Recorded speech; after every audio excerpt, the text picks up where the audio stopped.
When the government was chasing me, I wanted to get a sense of how close they were. And to me, this was a game. You know, it was kind of like I was a little bit insane. Considered as one of the most wanted hackers of all time, a man named Kevin Mitnick was the highest profile case of the FBI in the 1990s. Now, he is the world's #1 authority when it comes to hacking, social engineering, and security awareness. In this video, we're taking a look at how the FBI caught the most wanted hacker in history. Before we jump to it, don't forget to like, share, and subscribe to this channel, and ring that notification bell for all of our newest videos. Just a reminder about our new giveaway.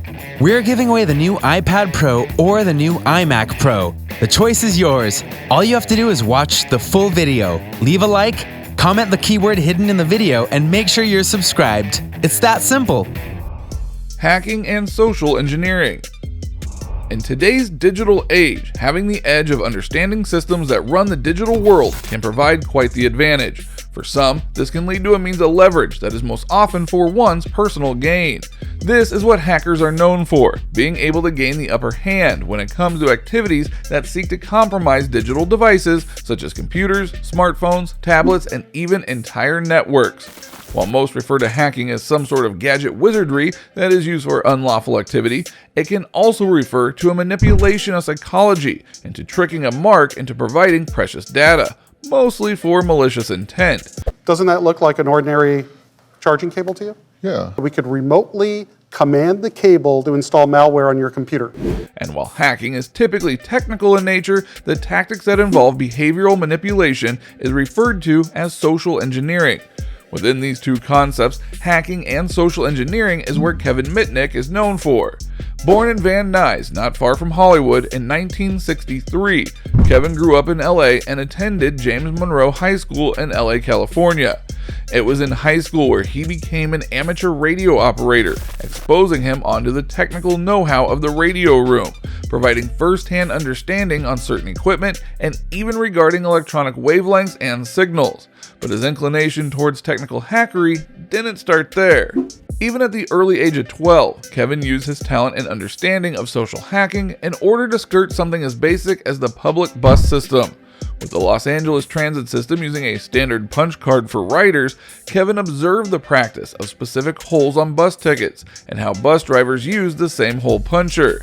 Using this information, he managed to use his understanding of the system while applying a simple white lie to convince a bus driver to tell him where he could procure his own ticket punch, saying that it was for a school project. He would often sift through the garbage to find unused transfer slips in a dumpster next to the bus company garage, allowing him to use these and ride any bus anywhere within LA. His keen observation skills and understanding of social constructs and psychology through manipulation, even at an early age, allowed him to develop his skills for social engineering and the actual hacking work that would later become notorious for. As a teenager, Mitnick also mastered a form of social hacking called phone phreaking. Using telephones, which were commonly used by most as the primary means for distance communications, hackers would exploit phone operating systems to collect phone numbers, data, and even charge the cost of calls to complete strangers. Much like what we see in the movies, Mitnick had an understanding of phone system that he could imitate dial tones through whistles, even achieving certain high-pitched tones that he could make international phone calls for absolutely free.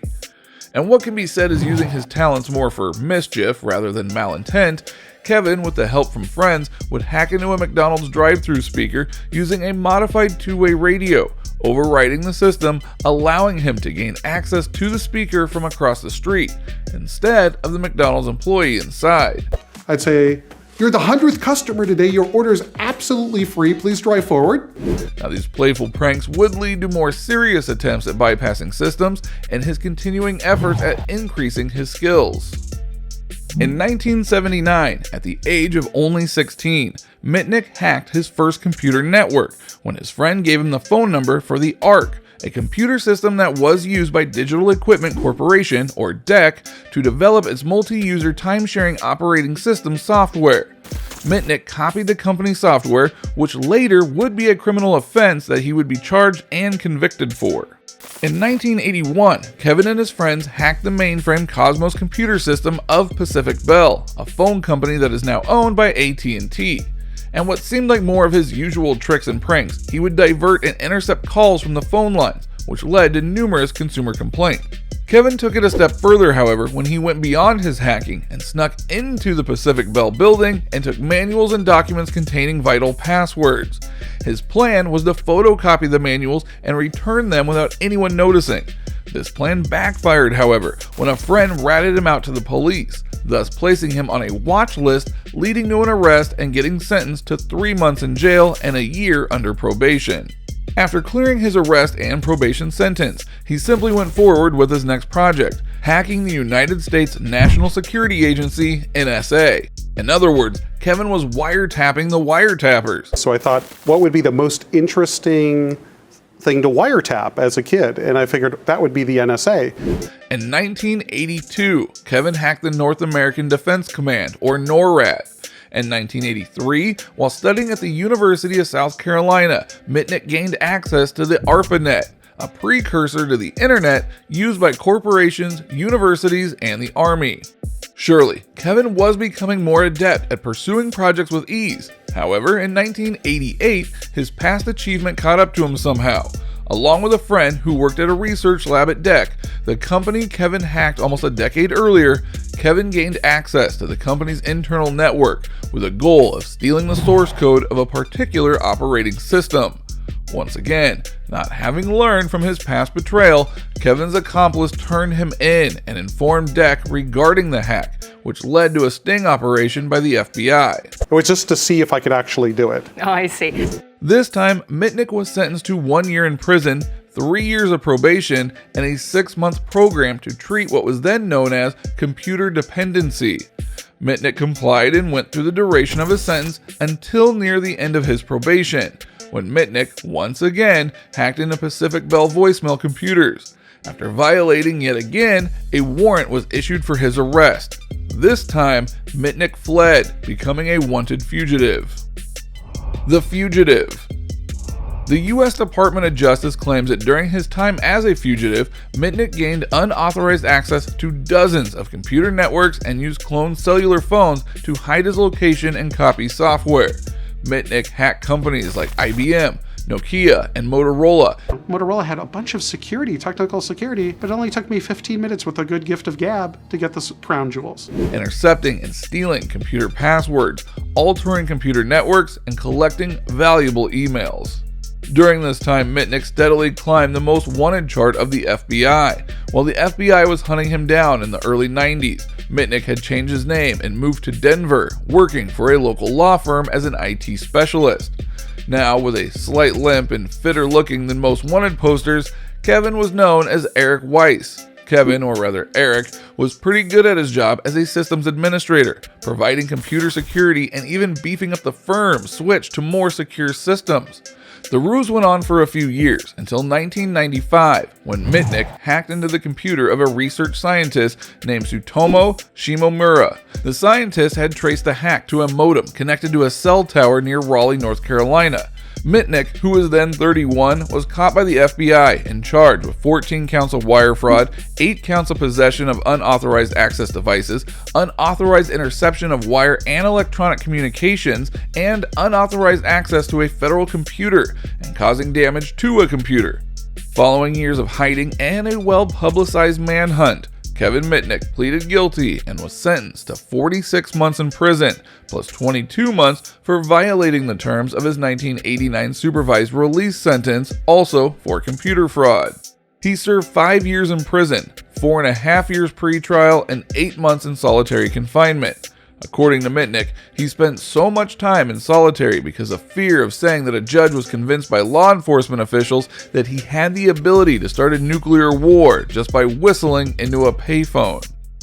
And then the prosecutor starts telling the judge that if we let Mr. Mitnick near a telephone, he can dial up to NORAD, dial up the modem, whistle into the phone, and launch an ICBM. Kevin Mitnick was released on January 21, 2000, with his supervised release ending 3 years later in 2003. He was initially forbidden to using any communications technology other than a landline telephone, But Mitnick fought this in court and eventually was allowed access to the internet. In December of 2001, a judge ruled that Mitnick was sufficiently rehabilitated and was allowed to possess a federally issued amateur radio license. Motives. Throughout his hacking history, Kevin never exploited the access and data he obtained. He admits his fascination to hacking is due to his love for magic, adhering to the notion that hacking is somehow like making magic. Since 2000, Mitnick has become a top security consultant, public speaker, and author, doing security consultant jobs for Fortune 500 companies and even the FBI. He is currently the CEO of Mitnick Security Consulting and continues to change the way companies and people protect their most sensitive information. He is also a global best-selling author of 4 books and even inspired the 1983 film War Games. You can't do that. Already done. In 2014, he launched Mitnick's Absolute Zero-Day Exploit Exchange, selling unpatched critical software exploits to the highest bidder.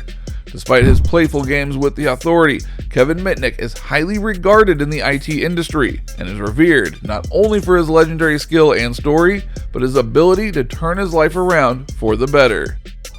What do you think about the most wanted hacker in history? We'd love to hear from you by placing your comments down below. Don't forget to like, share, subscribe, and ring the notification bell for more stories. Just a reminder about our new giveaway. We're giving away the new iPad Pro or the new iMac Pro. The choice is yours. All you have to do is watch the full video, leave a like, comment the keyword hidden in the video, and make sure you're subscribed. It's that simple.